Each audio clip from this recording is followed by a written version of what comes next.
Hello, everyone. Welcome to another session of the San Marcos Public Library's Adult Workforce Videos. My name is Deborah Carter. I'm a librarian here at the San Marcos Public Library.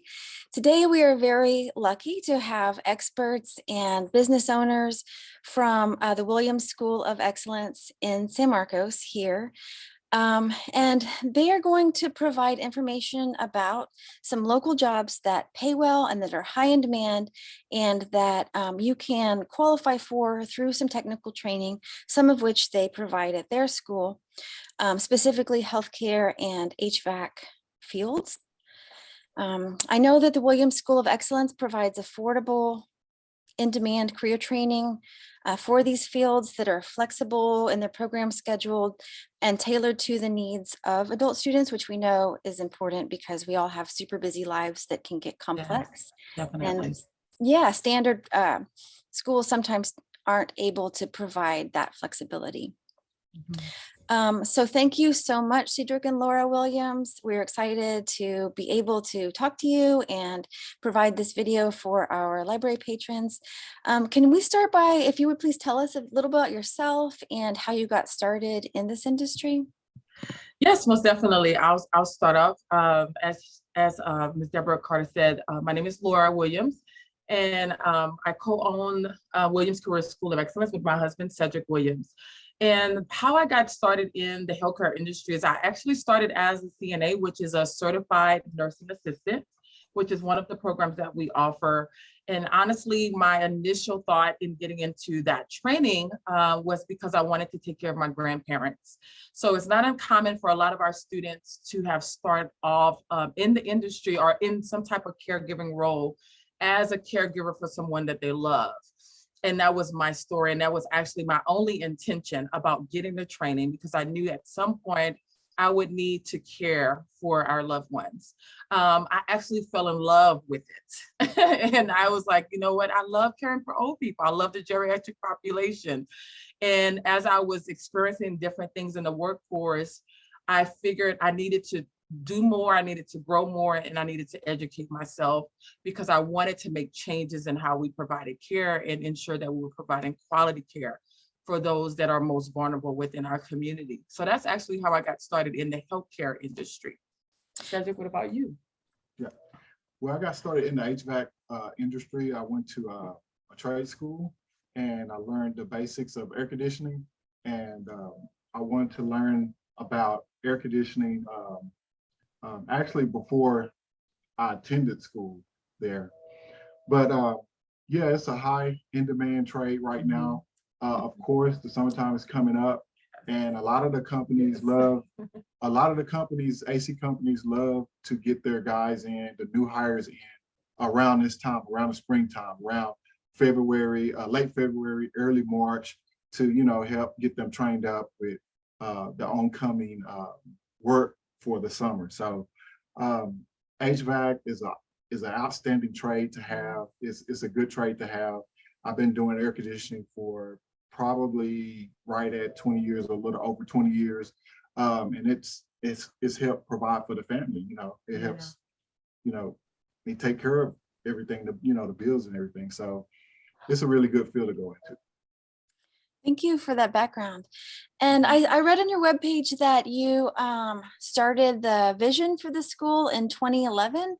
What led you to that vision, or what was going on that made you realize that this was something, that the school itself was something that y'all needed to start? So I don't remember the full context of how we started talking about it, but I know we've kind of talked about business ownership throughout our lives. And we both went to Job Corps, actually. So we went through a trade program, and we experienced a lot of benefit, as Cedric said, financially becoming stable, because we both grew up poor. And both of us entered into our prospective industries by getting that education and having a program that was geared towards our population. And I remember us kind of just sitting around the sofa, and we just kind of started to dream a little and think, what if we did exactly that and add some perks to it? Because like anything you experience, there's the good and there's the ones you're like, I think they could have did this a little bit better. And we just wrote it down. We wrote down the uniform, and some of that has changed a little bit in our color scheme, but we were like, at least have a CNA, an HVAC, and a medication aid program is what we had in mind in 2011. Thank you for the background in that. I know we have a lot of budding entrepreneurs in San Marcos, and that's just another way that folks are interested in your program and your business.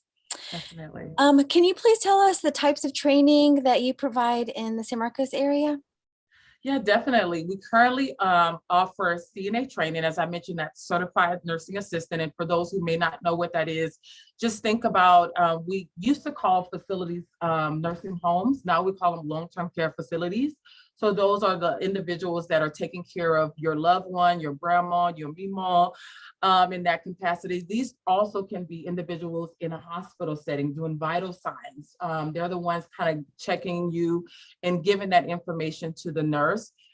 They also can work in a home setting, hospice setting. So a lot of times these are individuals that are providing shower assistance, dressing, what we call in the industry activities of daily living. So the things that we naturally do for ourselves, if you're ever in a situation like in the hospital and you're needing help out of the bed safely, more than likely you're being cared for by a caregiver in that capacity. So that's the first program. The second one that we have is HVAC, and I'll let Cedric kind of talk about that. The third healthcare program is a phlebotomy tech program. And for those who have all been poked and prodded and had their blood taken, that's what our phlebotomy tech class focuses on, not only from a skill perspective, but even a knowledge perspective. What about HVAC? And in the HVAC program, I just start out with the tools that we learn about. We learn about, or the students are able to use the recovery machine. They're recovering refrigerant from the system. They're able to learn about and use the torch set. It's what we call a torch set in the field.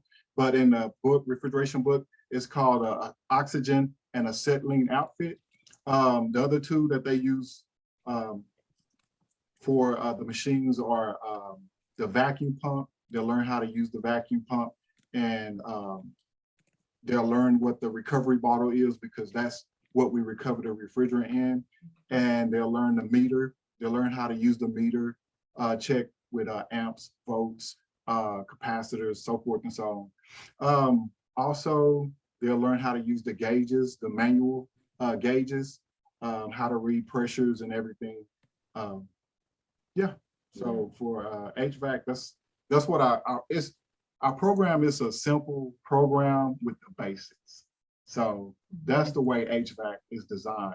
And they won't come out of our school as an expert, within that short period of time, but they would be able to get a job as a helper, because a lot of companies still like to train the new employees the way that they want to train them. Yeah. So what we provide here at Williams Career School is that we provide them with the basics of safety, wearing your safety glasses, knowing how to use a voltmeter, making sure you keep your hands clear of the power, learn how to use the recovery machine, so it's real basic, it's real simple, and just to get them prepared. And also they get their EPA while they're here. So we go over the safeties of, again, like I said, recovery, refrigerant, making sure you recover refrigerant in the bottle and stand within the EPA standards and guidelines. Are these fields always in demand, or are they just kind of right now in demand, or is this a constant? With HVAC, it's always in demand. And the reason, well, in HVAC in the wintertime, it slows down. So, but with bigger companies that have different departments, like you have a big company, I use the company that I started out in, it's in Austin. They had, at the time that I started, they had electrical, air conditioning, they had construction AC, they had commercial construction AC, they had this department called tenant finish, which we would go into a building similar to ours, and we would relocate thermostats, we would relocate air handlers. That wasn't like big commercial stuff. And then they had the big commercial jobs like school districts. We did work with school districts with rooftop units. So they were able to keep us busy when in the summertime or in the wintertime when it slowed down, and then in the summertime when it ramped back up, when they needed, you know, when it was just everybody needs their air conditioning fixed, you know. Not everybody, but you know, a lot of ACs go down in the summertime. But yeah, yeah, definitely. yeah, they kept us busy. It just depends on where they get a job at. If it's a smaller company, you know, it may be a little bit different, but if it's a bigger company, they'll keep them busy.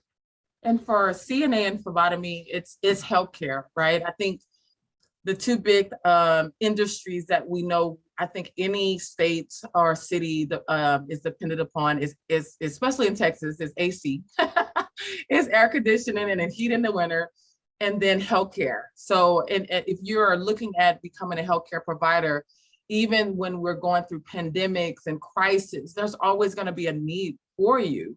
And there's always employers that are knocking on our doors because they really like, as Cedric mentioned, for HVAC, they like fresh students because they can build you and give you customized training based on their standards in the way they want it to do.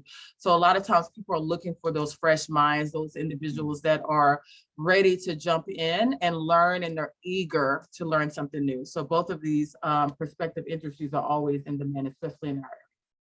Okay, thank you for that. And that I found that interesting about the bigger companies that provide so many other things besides HVAC. So that's a good point for recent graduates to try to maybe get into a bigger company that can provide some winter employment as well.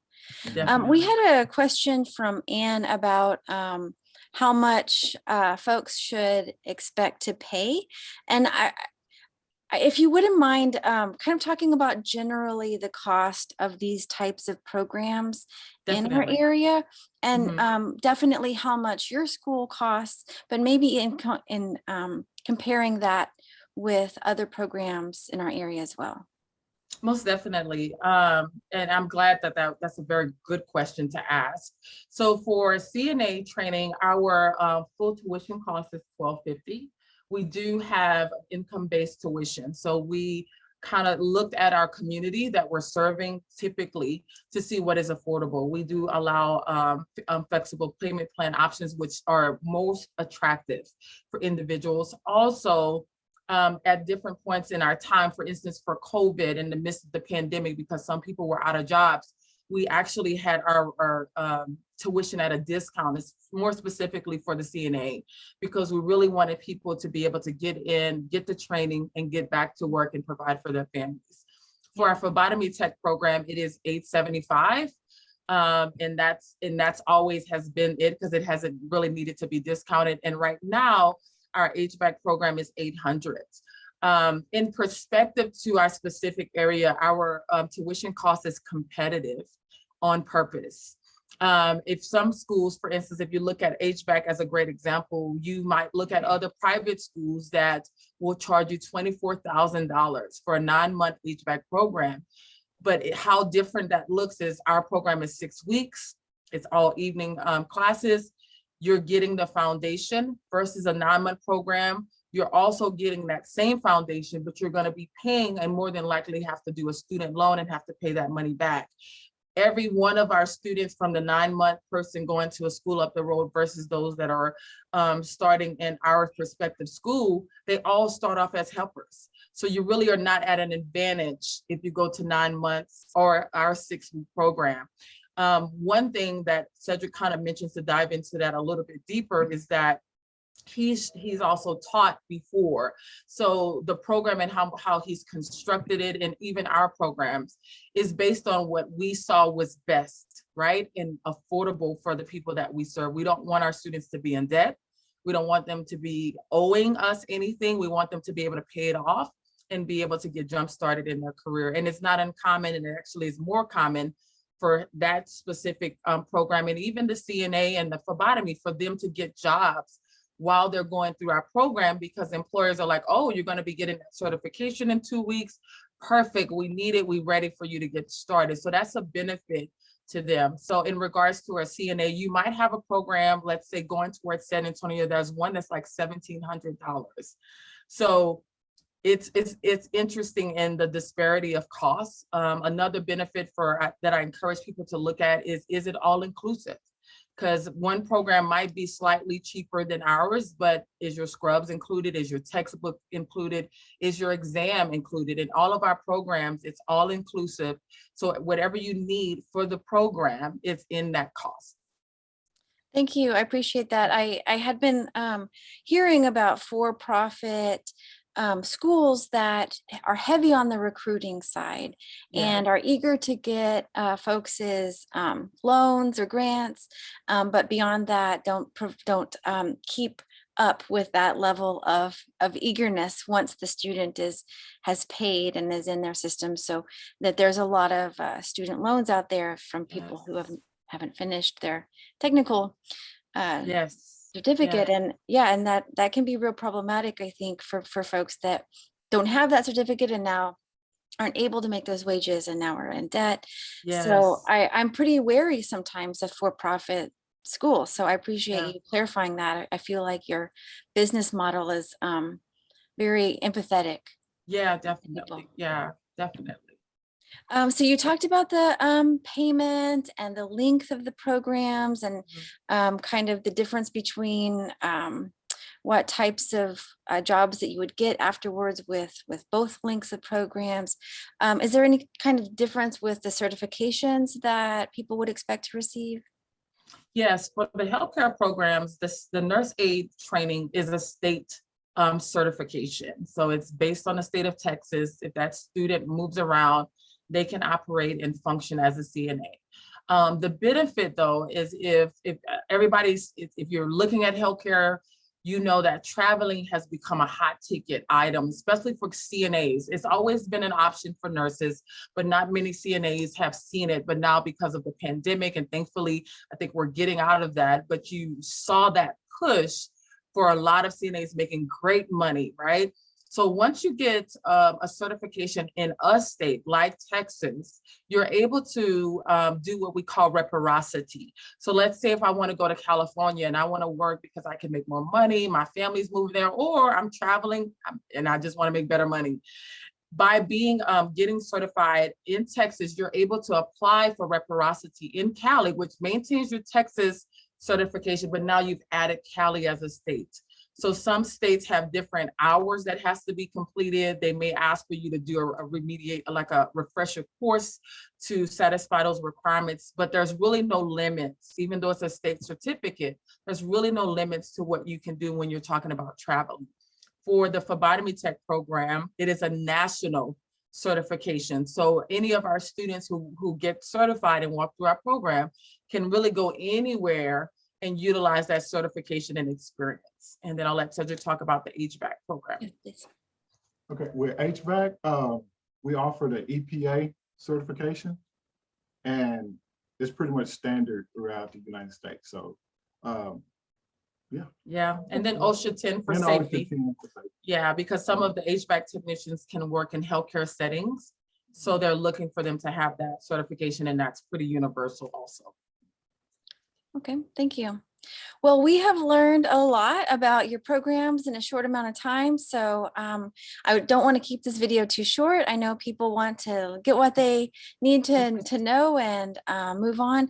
But I was hoping that before we left this interview today, you would tell me a story about a student in either HVAC or in the healthcare, somebody whose life changed in some way that you felt touched by, or a good example of how these certifications can change your life and where you're at.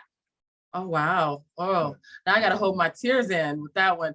Okay, so there's a few stories that come to mind, but one that I can think of on top of mine is we do provide educational scholarships through our nonprofit called Treasured Protege. And these scholarships are really geared toward women who are receiving resources from the Hayes Women's Caldwell Shelter, or at-risk youth that are at the point of aging out of the system.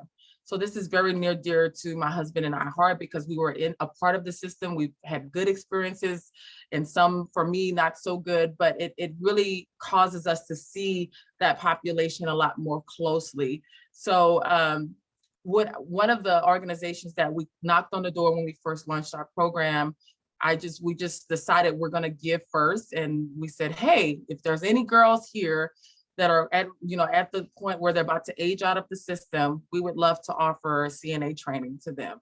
So we did 3 cohorts last year.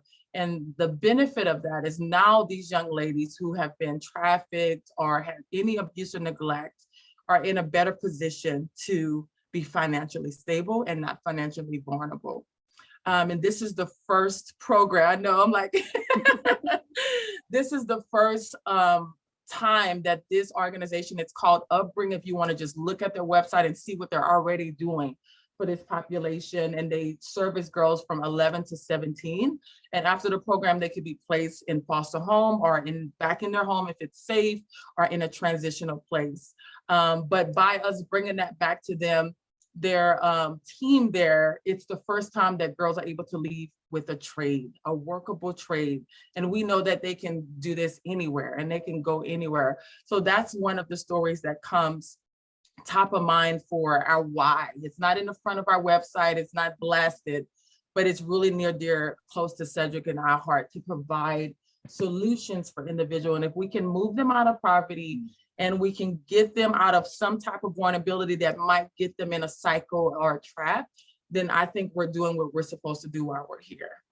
Absolutely. Thank you so much for that story. That is very touching. And good work that y'all are doing.